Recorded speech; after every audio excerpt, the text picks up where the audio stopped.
Recuerda que puedes escuchar este audio horas antes de su estreno y sin publicidad suscribiéndote en cesarvidal.tv.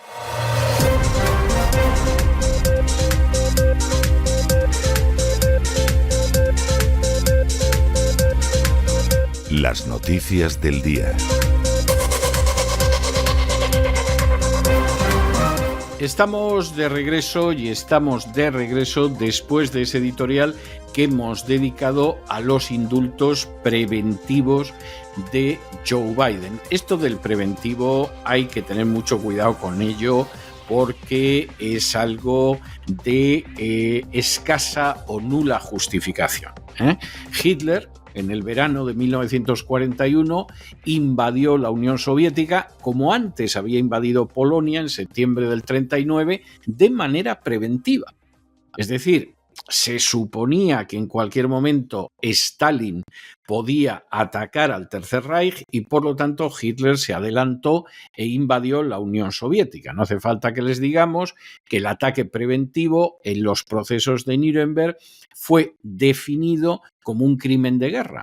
Todavía aparece como un crimen de guerra, pero no impidió que en 1967, también preventivamente, el Estado de Israel atacara a Siria y a Egipto, que no le habían hecho absolutamente nada, que no tenían preparado atacar y a los que, por supuesto, pilló de sorpresa y en 6 días dejó fuera de combate.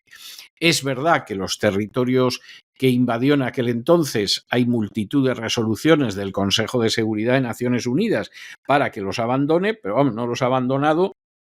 Y ahí aparece como una gran gesta nacional.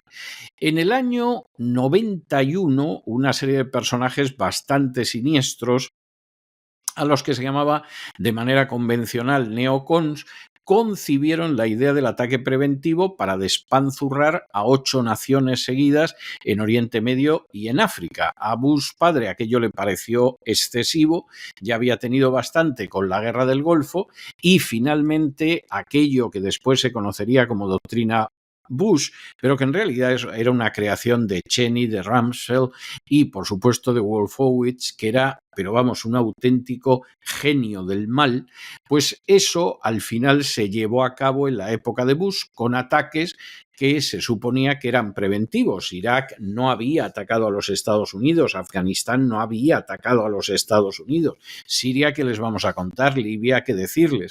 Pero fueron países a los que se agredió de manera preventiva, porque por ejemplo en el caso de Irak nos mintieron diciendo que tenía armas de destrucción masiva. Y como tenía armas de destrucción masiva, pues se le podía invadir de acuerdo con esa teoría del ataque preventivo.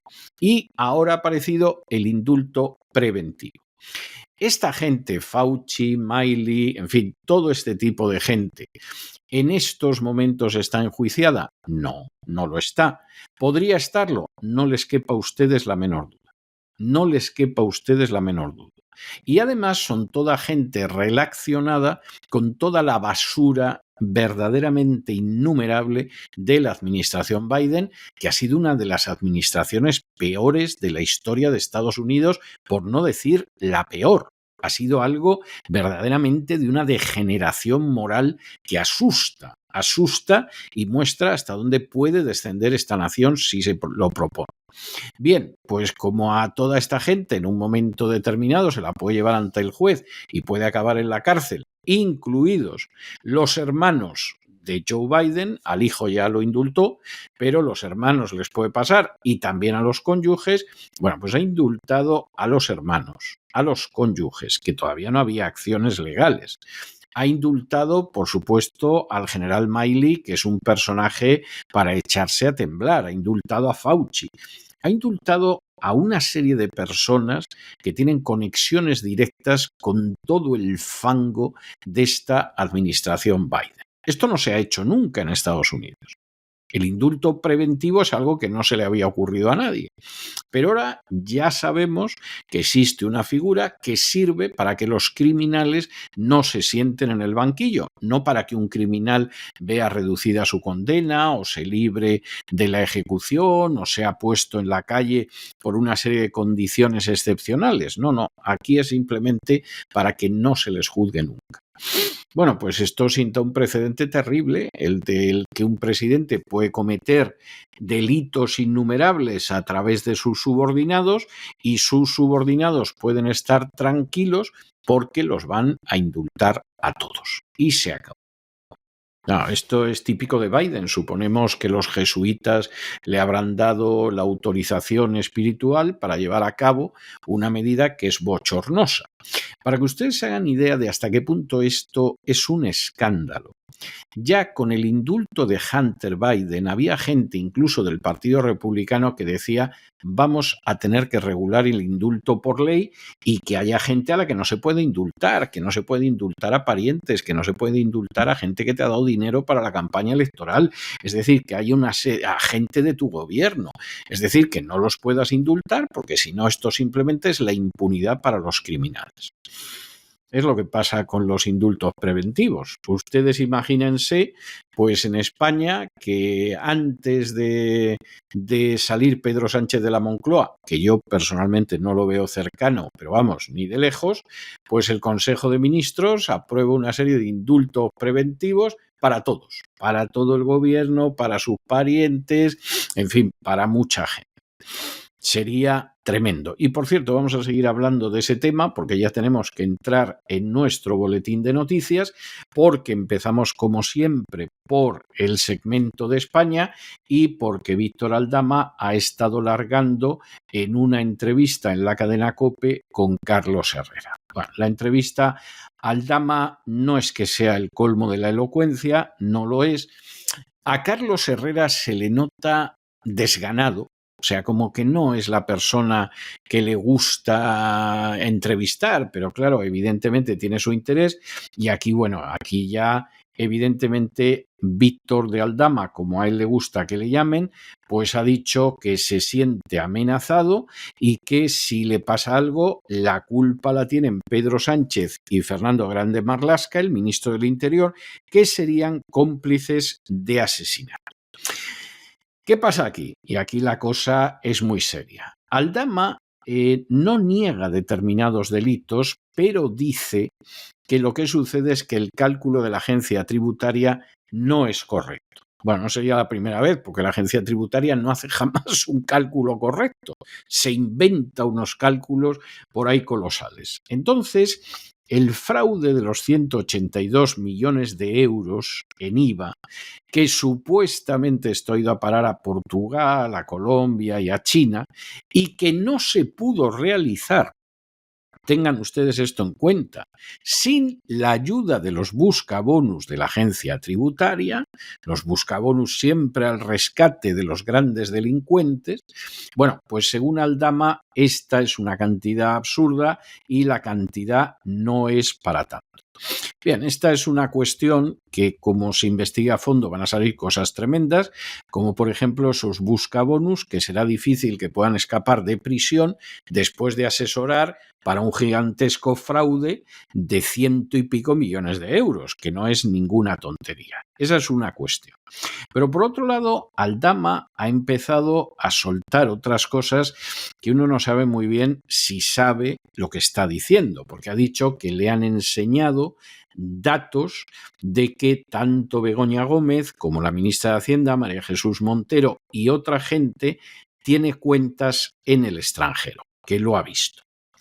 Vamos a ver, y les vamos a decir lo que quien ahora se dirige a ustedes modestamente opina. Si lo que ha visto de Aldama son los datos del expediente Royuela, se ha caído con todo el equipo. Porque con todo el dolor de nuestro corazón, eso de que hay unos datos, de que la gente a su nombre tiene millones en el extranjero y además se lo encontraron los Royuela, es absolutamente inverosímil. Lo siento por la gente que se cree el expediente Royuela y todo este tipo de cosas, pero eso es absolutamente inverosímil. Si eso es lo que ha visto Aldama, es como si no hubiera visto nada. Pero es que además hay otro aspecto que hace muy poco creíble esta afirmación. Ojo, no estamos diciendo que no exista la posibilidad de que Begoña Gómez o María Jesús Montero o otra gente tenga dinero de corrupción en el extranjero. Pudiera ser, no lo sabemos, no hay ninguna prueba al respecto. Pero que se lo han llevado de esa manera y tienen cuentas a su nombre con ese dinero, eso es absolutamente inverosímil. Podríamos darles muchas razones, pero les vamos a dar una. Buena parte de los políticos españoles, que son muchísimos y de todos los partidos, que se han llevado el dinero al extranjero, por ejemplo a Suiza, no lo tienen a su nombre, lo tienen a nombre de una sociedad suiza que crea el propio banco suizo y que por lo tanto no están obligados a dar los datos a un juez español, y ahí bajo el nombre de la sociedad suiza, pues quien sea tiene el dinero y no es detectable. Hay que ser un imbécil para llevarlo a una cuenta donde encima lo tienes a tu nombre. Es más, supongamos que el político X, la esposa del político X, el amante del político X, se lleva ese dinero y lo tiene bajo la cobertura de una sociedad suiza. ¿Cómo se gasta el dinero y no se sigue el rastro? Pues muy sencillo. El dinero se gasta y no se sigue el rastro porque el banco suizo le entrega una tarjeta de crédito sin nombre de los ferrocarriles suizos. Y eso vale exactamente igual que una tarjeta Visa, que una tarjeta de American Express, etcétera, etcétera, etcétera. Eso puede gastar lo que quiera. El tope diario son 6.000 euros, pero si quiere aumentarlo, lo puede aumentar. Y algún político español que acabó detenido porque le ofrecieron esto en Suiza y él decidió que lo que quería era tener una Visa oro, lo acabaron pescando porque la Visa oro, claro que deja un rastro, va a tu nombre. Pero si igual que compañeros de su partido y de otros partidos españoles hubiera echado mano de esa tarjeta de los ferrocarriles suizos, no lo hubieran localizado por ningún lado. Conociendo esto, que lo conocen de sobra, ¿alguien puede creerse que Begoña Gómez es tan tonta, o María Jesús Montero, o quien quieran ustedes imaginar, como para tener una cuenta a su nombre y, por ejemplo, en la República Dominicana? Si lo tienes en la República Dominicana, estará, si acaso, bajo la cobertura de una sociedad anónima, de cualquier cosa, pero a tu nombre y en la República Dominicana es inverosímil. O sea, lo diga Aldama o lo diga Perico el de los Palotes. Y Aldama, por supuesto, ha dicho que, bueno, lo que le han enseñado, que si efectivamente fuera eso, pues sería muy grave. No, no es que sea grave, es increíble. Es más, si efectivamente eso fuera cierto, uno de los que se quedaría absolutamente sorprendido del grado de estupidez de esta gente sería quien ahora mismo se está dirigiendo a ustedes.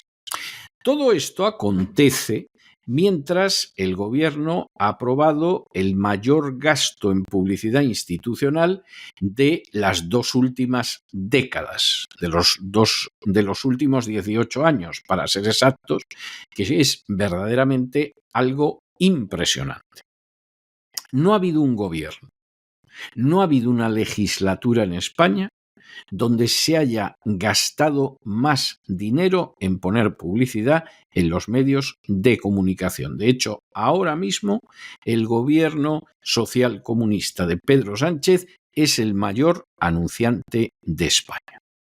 Bueno, pues como ustedes comprenderán, se van a guardar mucho de pedir sangre las furcias mediáticas, porque claro, no es lo mismo que te den 200.000 euros que te den 1 millón, no es lo mismo 1 millón que 10 o que 15. Y esto es algo que no tiene más vuelta de hoja. Y mientras tanto, que Aldama se sienta amenazado, seguramente con razón. Que el cálculo que pudo hacer la agencia tributaria es equivocado hacia el alza. Bueno, eso casi se puede dar por seguro. que al mismo tiempo resulta que le han enseñado papeles donde se demuestra que la mujer de Pedro Sánchez, la ministra de Hacienda, etcétera, etcétera, etcétera, tienen dinero en el extranjero a su nombre. Pues hombre, eso lo más seguro es que sea falso. Eso apesta a expediente Royuela, es decir, a caldo de imaginación que no de pruebas fehacientes. Lamentamos decirlo, a algunos seguro les damos un disgusto, pero es como vemos las cosas. En fin, examinamos estas y otras cuestiones que les afectan más que una pedrada en el ojo con la ayuda absolutamente indispensable de María Durán. María, muy buenas noches. Hola César, muy buenas. Hola equipazo, hola oyentes. Quiero ir muy rápido con Víctor de Aldama porque ha hablado tanto que si no, no me va a dar tiempo a todo. Este miércoles se ha vuelto a sentar ya que se siente amenazado ante los micrófonos de Herrera en COPE, donde ha avisado nada más empezar y también al terminar que si me pasa algo, Sánchez y Marlaska serán cómplices de asesinato. Lo ha dicho así, tal cual. Los ha llamado mafiosos, literalmente. Víctor de Aldama, ya saben, empresario implicado en la trama Coldo y los hidrocarburos, ha expresado su indignación tras revelarse que empleaba en sus restaurantes a personas presuntamente radicalizadas por yihadismo con el objetivo de que la Guardia Civil pudiera tenerlas bajo vigilancia. Este es el servicio que prestaba Víctor de Aldama al Estado, a la Guardia Civil en concreto, y sobre el que tanto nos habíamos cuestionado. Se ha publicado en los últimos días y él lo atribuye, según sus declaraciones, directamente a una información, a una filtración proveniente, dice literalmente, también del gabinete de Marlaska, en referencia al ministro del Interior. En la misma entrevista, que ha durado media hora y que al irla viendo uno se iba sorprendiendo constantemente, de Aldama también ha afirmado: si a mí me pasa algo, esto que les comentaba, Sánchez y Marlaska serán cómplices. Además, criticaba al Ministerio del Interior por la forma en que le notificaron la prohibición de usar la medalla al mérito que le había sido otorgada por la Guardia Civil. Según él, la decisión se basó en recortes de prensa relacionados con el caso hidrocarburos, sin mención a otras concesiones públicas que también han generado polémica. Es la primera vez que de Aldama aborda públicamente esta presunta colaboración con la Guardia Civil, aunque previamente había mencionado su participación en actividades antiterroristas del Instituto Armado. Pues bien, ya sabemos en qué consistían. Él contrataba a objetivos que le marcaba la Guardia Civil, que sospechaban que eran islamistas radicales, los contrataba en sus restaurantes y así estaban fichados, marcados y constantemente pues bajo la tutela tanto de un empresario que colaboraba como del propio Instituto Armado. Asegura también tener en su poder un sobre con información muy delicada sobre el presidente Pedro Sánchez y no dudaba en arremeter contra él calificándolo como una persona sin escrúpulos. También decía que este sobre lo han intentado robar registrando propiedades de su socio en el marco de la trama hidrocarburos, que no tiene nada que ver con la trama Coldo, que es a la que afectaría la información de Pedro Sánchez. Eso sí, se niega a desvelar detalles respecto al contenido del sobre, ha evitado dar ningún detalle. Sí señala que es un asunto muy delicado que estamos tratando con la Fiscalía, o sea, estaría ya en poder de la justicia al parecer. Lo que pasa es que la Fiscalía, de quién depende, ya sabemos. También dice que la empresaria Carmen Pano no llevó a Ferraz 90.000 euros en billetes, sino 1,5 millones de euros. Cambia un poquito la película, de 90.000 a 1,5 millones, pero dice que él no la envió. Durante la entrevista también de Aldama acusaba a Begoña Gómez, esposa del presidente del gobierno, de tener supuestamente cuentas en el extranjero por un valor de 6 millones de dólares. Es de la que ha dado cifras. Insiste en un listado que incluye a Begoña Gómez, de la que daba esa cifra, a la ministra María Jesús Montero y a otras figuras destacadas como la mujer de José Luis Rodríguez Zapatero, Sonsoles. Ha llegado a decir el nombre de Sonsoles. Y decía también literalmente: hay una denuncia presentada ante la Fiscalía que incluye a estas personas, no es algo que diga yo, está documentado, tengo copia de esa denuncia y del listado bancario. Si esto se confirma sería algo insólito y gravísimo, aseguraba, sugiriendo que las cuentas podrían estar en países como República Dominicana. Ya saben que la UCO tiene 10 agentes en este país investigando movimientos de exmiembros o cercanos al gobierno. Sobre Begoña Gómez, dice también que algún día tendrá que hablar de sus reuniones con Javier Hidalgo, el ex CEO de Globalia, en las que él ha estado presente, pero tampoco ha aclarado nada más al respecto. Sobre Begoña Gómez, la Fiscalía se ha apresurado a aclarar que esa denuncia mencionada por de Aldama existe, pero que ya la han archivado. Qué raro, ¿verdad? Bueno, la entrevista coincide con la publicación del contenido de un sumario levantado recientemente por el juez Santiago Pedraz, otra joyita, nada socialista, es broma, es del PSOE. Este informe señala a De Aldama y a su socio Claudio Rivas como responsables de una trama para evitar declarar el IVA. Ya saben, dicen que habrían generado así un perjuicio de 182 millones de euros que podrían estar depositados en países como Portugal, Colombia y China. Ha sido la primera pregunta que le han hecho a De Aldama. Dice que el contenido del sumario no aporta nada nuevo, que no se conociera previamente y considera absurda la cifra de 184 millones de euros mencionada en el informe de la UCO contra él, así como los países señalados en el documento en el que estarían depositados esos millones de euros. Dice De Aldama que él cuenta con facturas, contratos e impuestos pagados relacionados con las sociedades que gestionaron dichas intermediaciones. Se demostrará que no es como dice el informe y señala que el sumario contiene numerosos errores como la equivocación en el nombre del barco que poseían él y sus socios o la identificación de algunos empresarios como narcotraficantes. A Pedro Sánchez estas nuevas revelaciones le han pillado, ya saben, en el Foro Globalista de Davos, donde acude para recibir órdenes de sus amos y señores. Llegaba ayer y ya en el mismo día, en el mismo martes, los principales ejecutivos del IBEX se citaban con una comitiva de representantes del gobierno en un encuentro privado. Hoy Sánchez llegaba a las reuniones de la mañana mandando un mensaje a Donald Trump de lo más sumiso, después de declararse líder de la antitrumpista internacional. Hoy ha dicho ante periodistas que España es un socio fiable que va a cumplir sus compromisos de gasto. Respondía así a las críticas de Trump contra él en una entrevista en la CNBC el día que tomó posesión. El jefe del Ejecutivo también aseguraba que una guerra comercial entre Estados Unidos y la Unión Europea no beneficia a ninguna de las partes, y subrayaba que hay que centrarse en fortalecer una relación transatlántica que considera más necesaria que nunca. Y no es coincidencia, suponemos, que justo la semana de las nuevas y más explosivas declaraciones de Aldama, el Gobierno haya aprobado el mayor presupuesto en publicidad institucional de los últimos 18 años. Para eso que llamas tú, César, las furcias mediáticas, que podrán ser desleales con España, pero desde luego bien pagadas están. Según el nuevo Plan de Publicidad y Comunicación Institucional, se van a destinar 161,2 millones de euros a 146 campañas, lo que representa un aumento del 16% respecto a los 138,29 millones asignados para 162 intervenciones publicitarias el año anterior. Este gasto no solo marca un récord dentro del mandato de Pedro Sánchez, sino que también supera toda la legislatura de Mariano Rajoy y queda solo por detrás de los niveles registrados en 2007 y 2018 bajo el liderazgo de José Luis Rodríguez Zapatero. De hecho, la inversión prevista para este año está solo por debajo de los 187,3 millones desembolsados para comprarse medios en 2008, el año con mayor gasto publicitario desde que se tiene registro, ya saben, cuando el gobierno trataba de tapar la crisis financiera.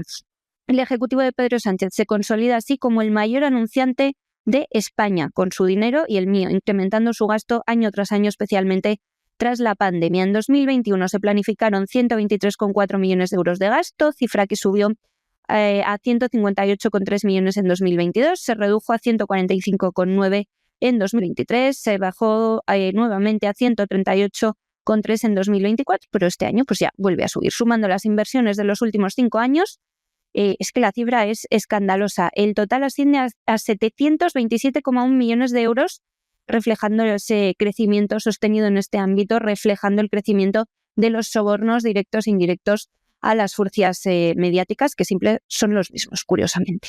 Y bueno, por supuesto, como se pueden ustedes imaginar, el gobierno no solo está en silenciar lo más posible o en castrar lo más posible a las furcias mediáticas, sino que además está en seguir avanzando en el terreno de controlar el poder judicial, afirmando que lo que quiere es facilitar el acceso alternativo a la carrera judicial, es decir, que los que lleguen no sean por oposición, sino que sean digitales. Ha ampliado lo que se llamaba el sistema del cuarto turno para que entren jueces y fiscales, juristas, dentro de esos cargos de jueces y fiscales sin pasar por una oposición.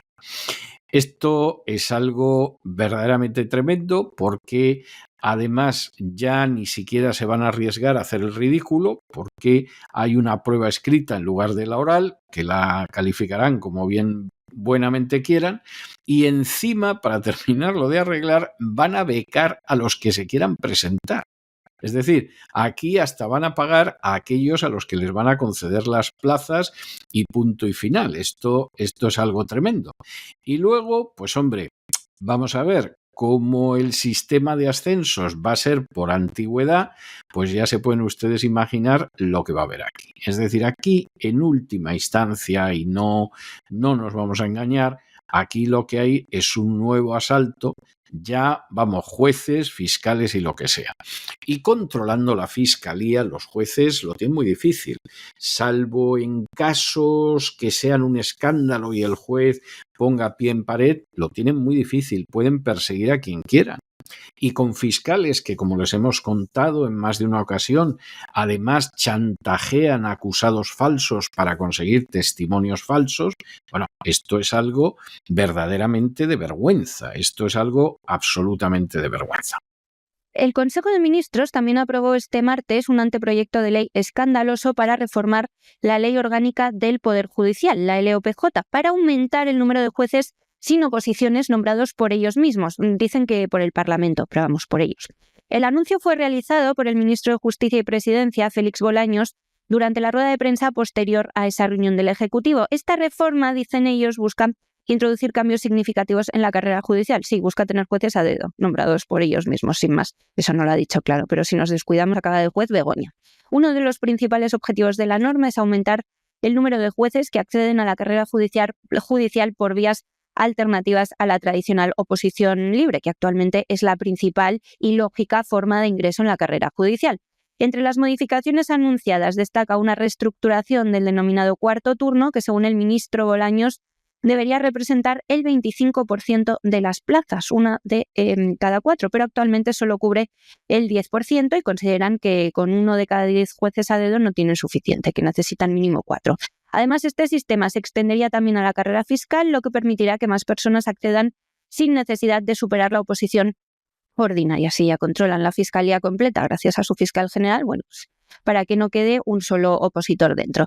El ministro Bolaños también anunciaba cambios en las oposiciones para acceder a la carrera judicial y fiscal y la sustitución de la prueba oral por una escrita. Asimismo, dice que se garantizarán becas para aspirantes con menos recursos con el objetivo de facilitar el acceso a las plazas de juez, fiscal, letrado de la Administración de Justicia o abogado del Estado. Además, se va a crear un registro público de preparadores de oposiciones que deberán contar con autorización del Consejo General del Poder Judicial y que en muchos casos son jueces o magistrados en ejercicio. Otra medida destacada es la regulación de la financiación privada de las 4 principales asociaciones judiciales que representan cerca del 60% de la carrera judicial. Según el ministro, esta iniciativa busca garantizar la imparcialidad de dichas organizaciones. Lo que busca es que, como la mayoría de los jueces no está de acuerdo con cómo mete mano el gobierno en el Poder Judicial, se tengan que callar.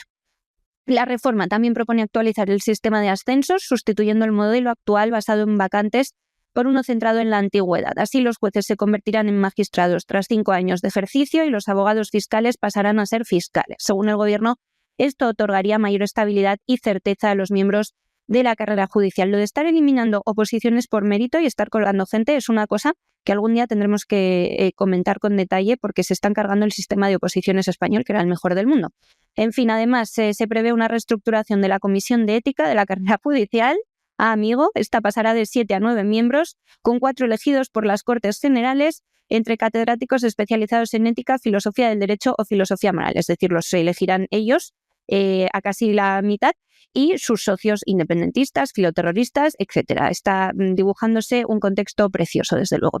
El resto serán seleccionados por los propios jueces y magistrados, que previamente ya habrán seleccionado ellos también. Es una maravilla. El sistema de elección de estos 4 miembros aún está en estudio y podría adoptarse un modelo similar al de la Mesa del Congreso. Según Bolaños, también la reforma tiene como objetivo modernizar una ley que data de 1985, adaptándola al siglo XXI. Entre las prioridades que señalaba se encuentran la transparencia, dice, y no se rían, la igualdad de oportunidades, por Dios, que nos da la risa a todos, y el fortalecimiento de las carreras judicial y fiscal. Para ello, el anteproyecto contempla un sistema de becas públicas, como decíamos, equivalente al salario mínimo interprofesional durante 4 años. El anteproyecto aún tiene que superar varias etapas, incluyendo consultas como órganos como el Consejo de Estado antes de su aprobación definitiva en las Cortes Generales. El Consejo de Estado lo controla el PSOE y las Cortes Generales también, así que no duden que se acabará aprobando esta ley que les da poder absoluto sobre los jueces en España.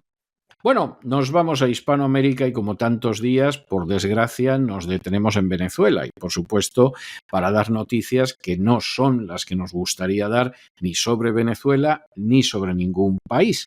La Asamblea Nacional de Venezuela, que controla Maduro, por supuesto, ha declarado enemigos públicos a los antiguos presidentes colombianos Álvaro Uribe e Iván Duque. Razón.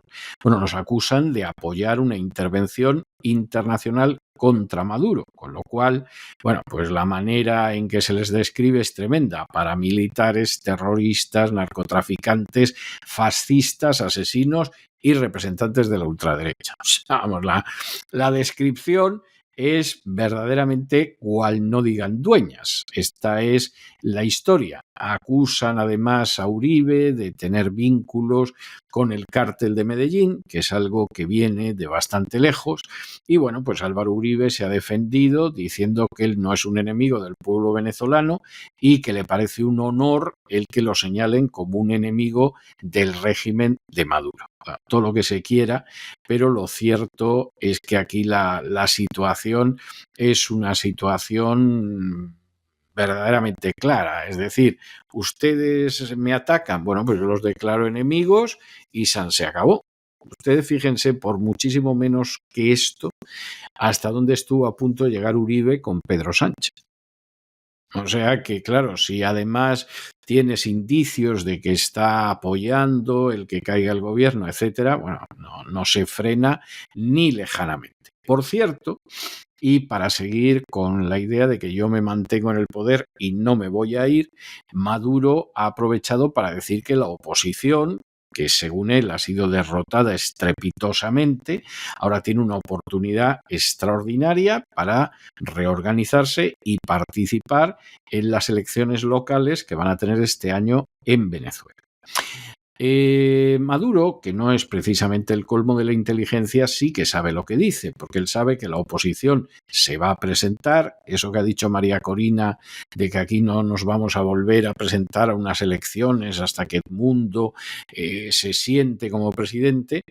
Esto es muy dudoso que lo vaya a apoyar la oposición. La oposición se va a presentar porque sabe que hay elecciones locales que puede ganar y que tiene alcaldías y trozos generosos del poder local y que además se da la circunstancia de que el poder es el poder. Y entonces pensar que este año va a haber un boicot cerrado a las elecciones locales no es realista. Sería muy buena táctica. Es decir, si no se presentara absolutamente nadie, evidentemente la situación de Maduro sería mucho peor. Pero teniendo en cuenta los gravísimos errores estratégicos y tácticos, y dejémoslo en errores, de la oposición venezolana, es bastante más previsible que se presentarán, y algunos además se presentan para defender su pesebre, o sea que no es que lo hagan a lo tonto, ¿no? Van a defender su pedazo de la tarta que el régimen les permite que tenga, porque no es como Cuba, aunque tenga paralelos. Aquí hay gente de la oposición que puede tener un trozo de pastel y que no va a renunciar a él. La Asamblea Nacional de Venezuela, controlada por el narcorrégimen, aprobaba este martes por unanimidad una resolución que declara como enemigos públicos, ya no queda nadie que no sea enemigo público de Nicolás Maduro, a los expresidentes colombianos Álvaro Uribe e Iván Duque, tras sus declaraciones en favor de una intervención internacional para destituir a Maduro y sus secuaces del poder. La resolución describe a ambos exmandatarios como paramilitares, terroristas, narcotraficantes, fascistas, asesinos, criminales y representantes de la ultraderecha internacional, menos esto último, exactamente todo lo que son ellos, Maduro, Diosdado Cabello, etcétera, etcétera. El texto inicialmente estaba dirigido solo contra Uribe, pero fue ampliado a última hora para incluir también al expresidente Duque a propuesta del diputado venezolano Pedro Carreño, del que no teníamos constancia hasta ahora, pero que es un pelota más del narcorrégimen madurista. Durante su intervención, Carreño acusaba a Uribe de colaborar con el cártel de Medellín, no como ellos, claro, y de tener vínculos con Pablo Escobar, citando un informe, según él, desclasificado por la DEA. Decía también Carreño que el padre de Uribe fue asesinado en Colombia por su relación con narcotraficantes. Álvaro Uribe, por su parte, se apresuraba a contestar a todas estas injurias y a afirmar en sus redes sociales que él jamás se considerará enemigo del pueblo venezolano. Escribía: me honra que la tiranía me tenga como su enemigo, y acompañaba su mensaje con una noticia sobre la resolución aprobada por la Asamblea Chavista. El presidente Nicolás Maduro ya había criticado salvajemente a Uribe el pasado 12 de enero, calificándolo de cobarde, paramilitar y narcotraficante por apoyar una posible intervención militar en Venezuela y negarse a reconocerlo a él como presidente legítimo y ganador de las elecciones fraudulentas de verano, en las que venció claramente la oposición liderada por María Corina Machado y Edmundo González. Le dijo en ese momento, no les dé la risa tampoco: ponte al frente de las tropas, te espero en el campo de batalla, cobarde, ruin, fascista, criminal, narcotraficante, da la cara, no mandes a otros. Eso era lo que decía Maduro, que también se ha grabado estos últimos días unos vídeos que son una demencia, en un gimnasio sentado ejercitándose, en teoría haciendo como pesas para los brazos, mientras amenaza a todos sus rivales políticos.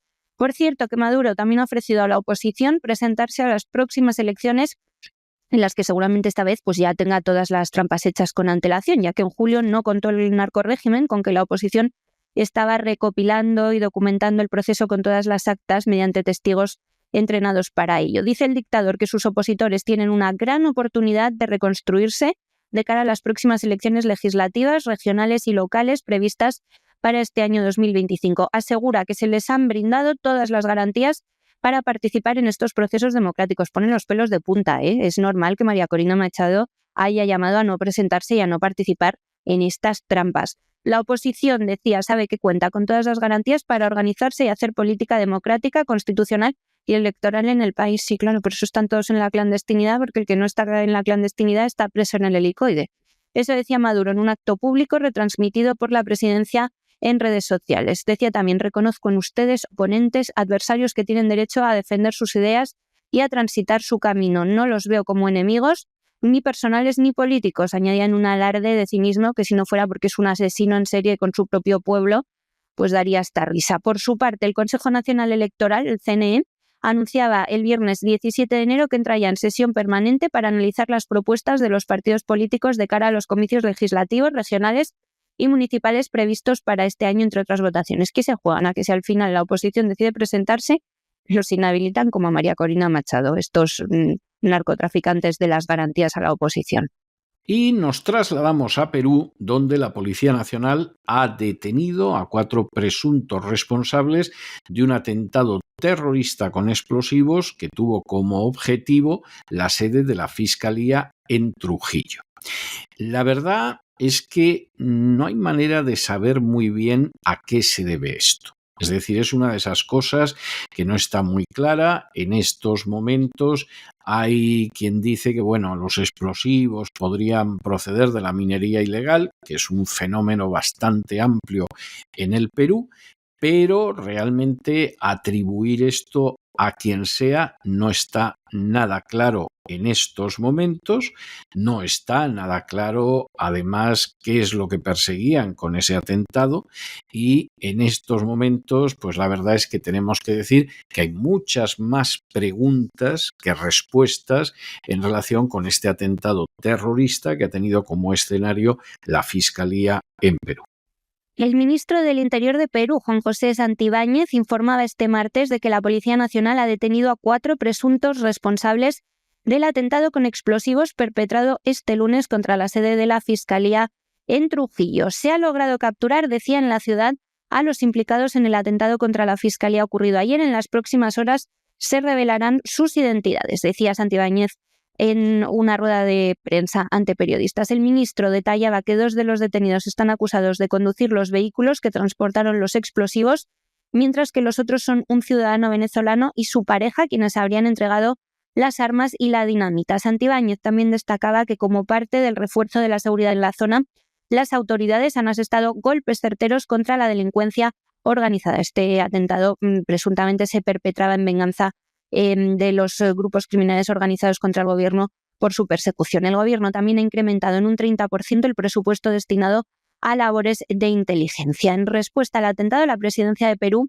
ordenaba también el lunes que las Fuerzas Armadas y la Policía Nacional asumieran el control de la ciudad de Trujillo para garantizar la seguridad nacional. Decían también en un comunicado frente al cobarde acto de terrorismo urbano ocurrido en Trujillo, El gobierno, con el objetivo de proteger a la ciudadanía, anuncia que las Fuerzas Armadas y la Policía Nacional tomarán el control de la ciudad bajo el estado de emergencia. Asimismo, a través de sus redes sociales, el gobierno condenaba los ataques terroristas perpetrados por bandas criminales y aseguraba que no cesará en su lucha contra los delincuentes. Reafirmamos el compromiso del gobierno central, regional y municipal para garantizar el orden, proteger a las familias de la libertad y construir un futuro con justicia para todos los peruanos. Este ataque contra la sede de la Fiscalía en Trujillo fue ejecutado con explosivos que, según la fiscal general Delia Espinosa, podrían proceder de la minería ilegal. Espinosa también indicaba que el edificio ya había recibido amenazas previamente, aunque afortunadamente no hubo que lamentar daños personales tras el atentado.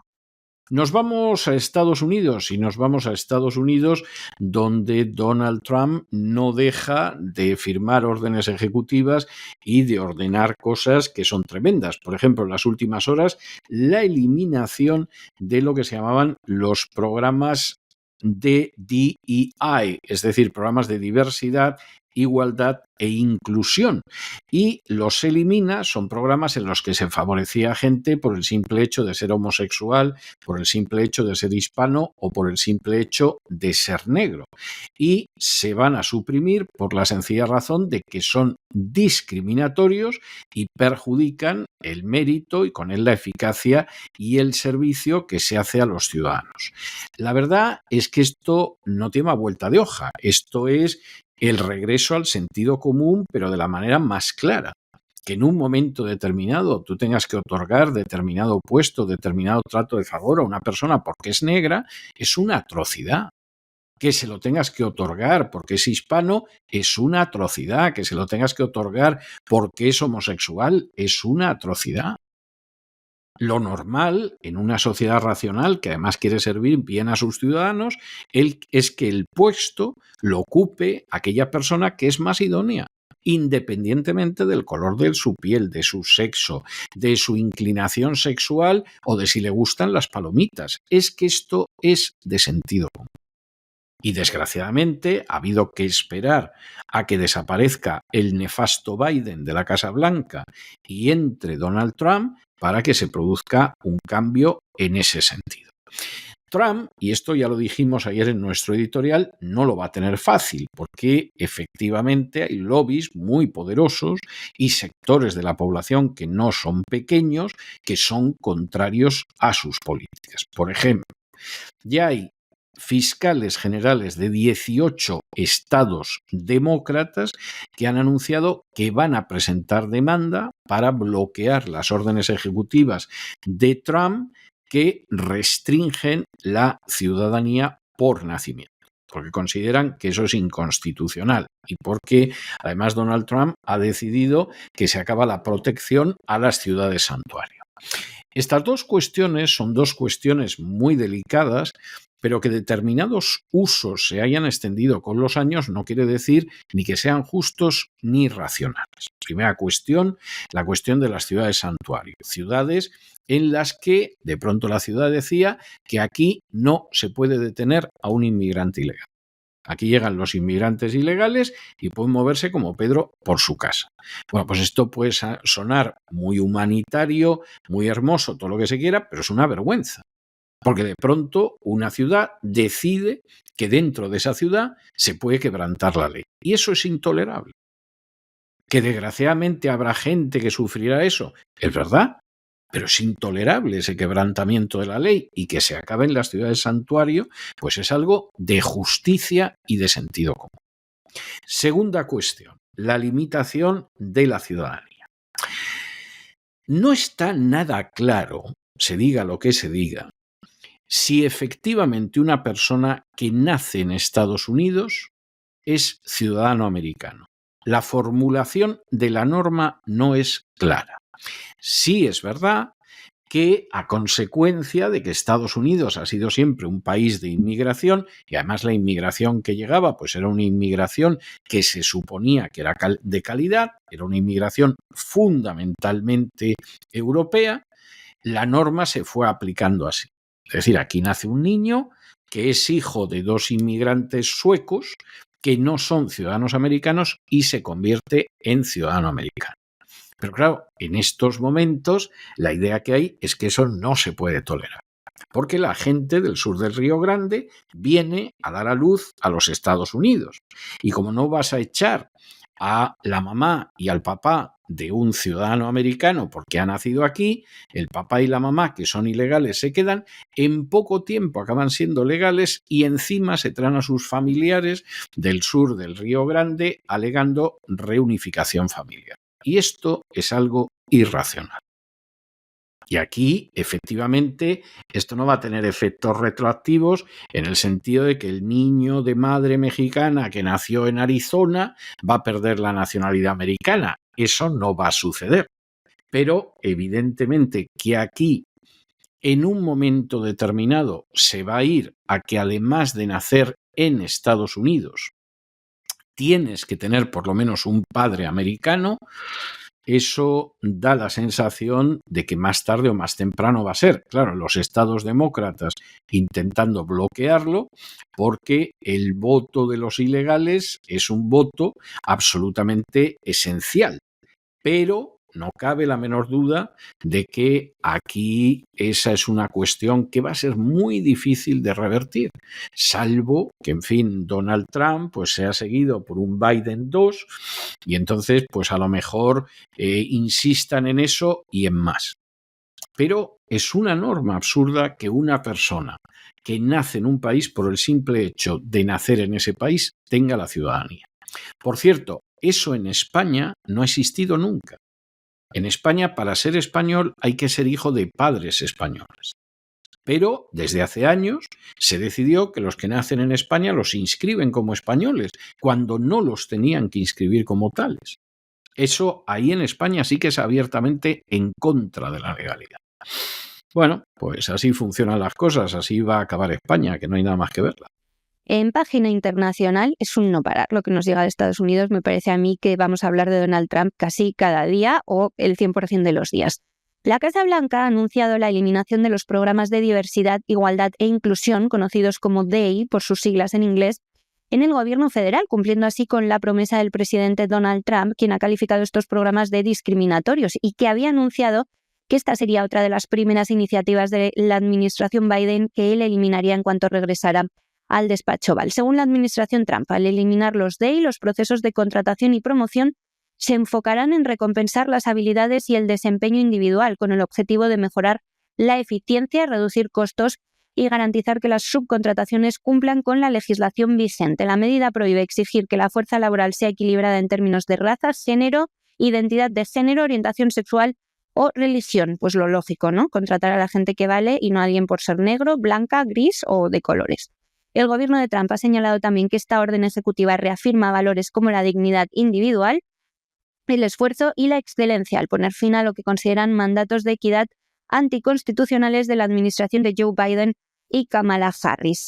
Los demócratas consideran lo contrario, que no contratar según cuotas es lo anticonstitucional. Ahora se lo contamos también, pero en palabras del presidente, los programas DEI han contaminado empresas e instituciones clave, incluido, decía, el gobierno federal. Asimismo, Trump criticaba que en el sector privado muchas corporaciones y universidades utilizan los DEI como justificación para implementar prácticas laborales y de admisión sesgadas e ilegales. Según su postura, estos programas no reducen prejuicios ni fomentan la inclusión, sino que amplifican hostilidades y conflictos. Decía también, cada persona debería tener la oportunidad de avanzar según su esfuerzo, su iniciativa y sus competencias individuales. En un comunicado, la Casa Blanca calificaba la firma de esta orden ejecutiva como un paso histórico para proteger los derechos civiles y ampliar oportunidades individuales al poner fin a esas políticas DEI en contrataciones federales. También se ha instruido a las agencias federales para combatir la discriminación en el sector privado. Más noticias que nos llegan de Estados Unidos. En paralelo, el presidente ha mostrado su disposición a que Elon Musk, CEO de Tesla, X y SpaceX,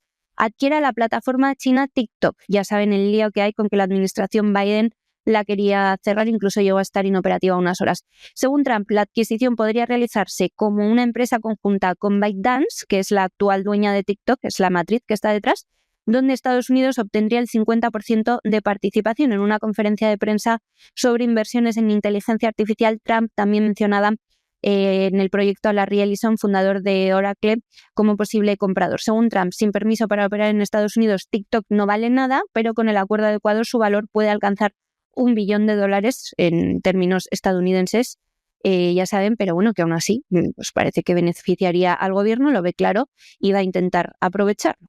En cuanto a las políticas migratorias, Trump enfrenta desde este martes, ya les decía, una serie de demandas de 18 fiscales generales de estados demócratas que buscan bloquear ese decreto que niega la ciudadanía a hijos nacidos en Estados Unidos de inmigrantes en situación irregular, conocidos como unchained babies.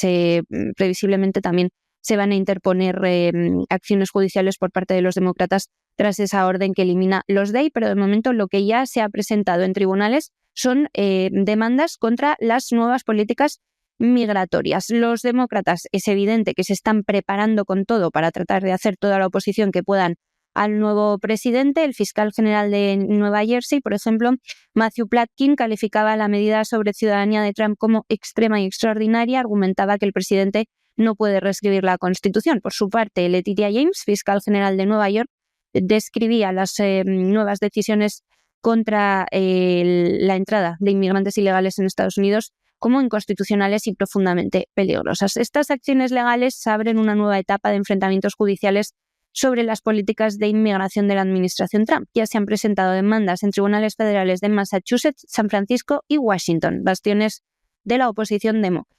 Y nos vamos a Ucrania, donde Zelensky tiene más claro que el agua que ha perdido la guerra, continúa en la guerra, porque a fin de cuentas él sigue robando y son otros los que siguen muriendo, y donde va cediendo cada vez más en ese acuerdo de guerra. Ya hace meses que dejó claro que las zonas rusófonas de Ucrania se quedaban en Rusia, habían regresado a Rusia y no van a regresar a Ucrania. Después dijo que, bueno, estaba dispuesto a firmar, pero aparte de ceder eso, que le dejaran por lo menos estar en la OTAN, y ahora ya está diciendo que, bueno, que podría no quedarse en la OTAN, aunque para él es la mejor garantía, pero que entonces tiene que tener 200.000 soldados extranjeros, por supuesto, en el territorio de Ucrania. Hombre, 200.000 soldados, Volodymyr, son muchos soldados.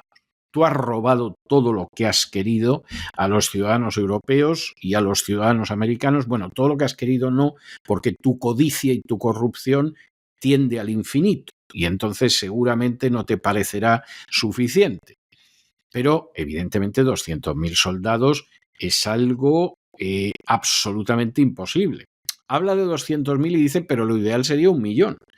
Bueno, pues miren ustedes los países de la OTAN en Europa, a ver si entre todos están por poner 200.000 soldados, no digo ya 1 millón, en Ucrania.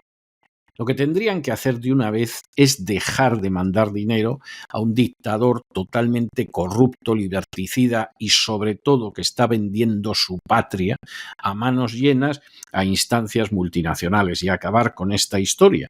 Y en el caso de Europa, intentar recuperarse económicamente, porque con la política arancelaria de Donald Trump le vienen tiempos muy difíciles. Claro que se lo merece.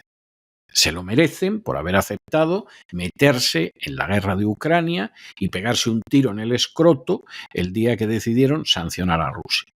Pero ya va siendo hora de corregir las equivocaciones, ¿no? No van a persistir en ellas hasta la ruina final de los pueblos de Europa. Y llevábamos unos días sin hablar del presidente de Ucrania, Volodymyr Zelensky, ese señor que es de todo menos pacifista. Ha solicitado Zelensky a sus socios garantías en caso de alcanzar un acuerdo de paz con Rusia. Sin embargo, ha destacado que la incorporación de su país a la OTAN sería la máxima garantía de seguridad. Así lo ha dicho durante su intervención en la Asamblea Anual del Foro Económico Mundial, ya saben, en Davos, en la que también está Sánchez, en Suiza. Según Zelensky, la adhesión de Ucrania a la Alianza Atlántica va a depender en gran medida de la decisión de Donald Trump, el nuevo presidente de Estados Unidos. No hay que ser un genio para saber qué es exactamente eso. De lo que depende, decía Zelensky, la mayoría de los aliados apoyan nuestra incorporación, pero 4 países se oponen: Estados Unidos, Alemania, Eslovaquia y Hungría. Todo depende en última instancia de Estados Unidos y en particular de su presidente, afirmada. Si el presidente Trump apoya nuestra entrada, será un hecho, de lo contrario no será posible. Según el líder ucraniano, que su país se uniera a la OTAN no solo garantizaría la seguridad de Ucrania, sino también, dice, la de Estados Unidos, Europa e incluso Rusia. La OTAN implica compromiso dentro de la alianza. Ucrania no actuaría contra Rusia, aseguraba, claro, eso es de cajón. Aunque la prioridad de Zelensky es la integración en la OTAN, opción que considera la más económica para todos, también está dispuesto a negociar un acuerdo de paz que contemple el despliegue de tropas europeas para garantizar la seguridad frente a Rusia. Sin especificar cifras exactas, Zelensky mencionó que al menos 200.000 efectivos, 200.000 soldados serían necesarios, aunque señala, también deja caer así, que la cifra ideal sería 1 millón de soldados para garantizar la estabilidad. Además, hacía un llamamiento a los líderes europeos, sobre todo a los países miembros OTAN, para incrementar el gasto en defensa, una demanda que Trump ya ha enfatizado reiteradamente, lo hemos comentado antes con las declaraciones de Pedro Sánchez. Zelensky también subraya la importancia de que Europa asuma un rol más activo en su propia seguridad, consolidándose como un actor global indispensable en las negociaciones de paz entre Rusia y Ucrania. En fin, Zelensky se cree que nos puede marcar la política de defensa a toda Europa y a Estados Unidos. Se preguntaba, ¿prestará el presidente Trump atención a Europa? ¿Considera necesaria la OTAN? ¿Respetará las instituciones de la Unión Europea?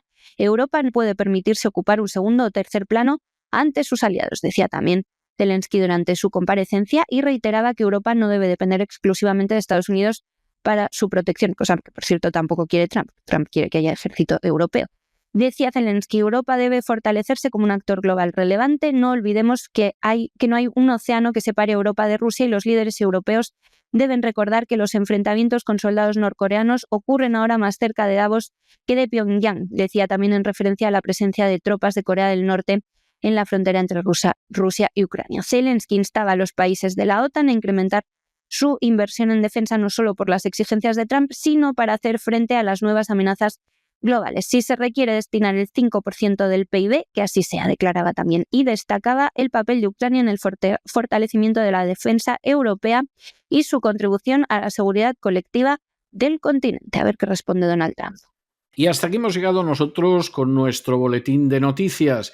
Muchísimas gracias, María, y hasta mañana, Dios mediante. Hasta mañana a todos, muy buena tarde. Y ustedes no se nos vayan, porque ya saben que tenemos ahora inmediatamente el Despegamos. Se ve por ahí recortándose la figura gallarda de don Lorenzo Ramírez, que debe tener hoy más frío que otros días, por lo que veo. Vamos, es que parece que va a explorar el Polo Norte, pero se va a subir ya al avión del Despegamos para darle un niquelado a la situación económica mundial. Y luego, como todos los miércoles, vamos a tener nuestro programa doble y sesión continua de La Voz dedicado a la salud. Primero vendrá Elena Kalinikova, nos hablará de la vida sana, del naturismo, de la existencia saludable, y luego daremos un salto cualitativo y con don Miguel Ángel Alcarria nos iremos al terreno de la salud mental, de la salud de la psique. De manera que no se vayan, que regresamos enseguida.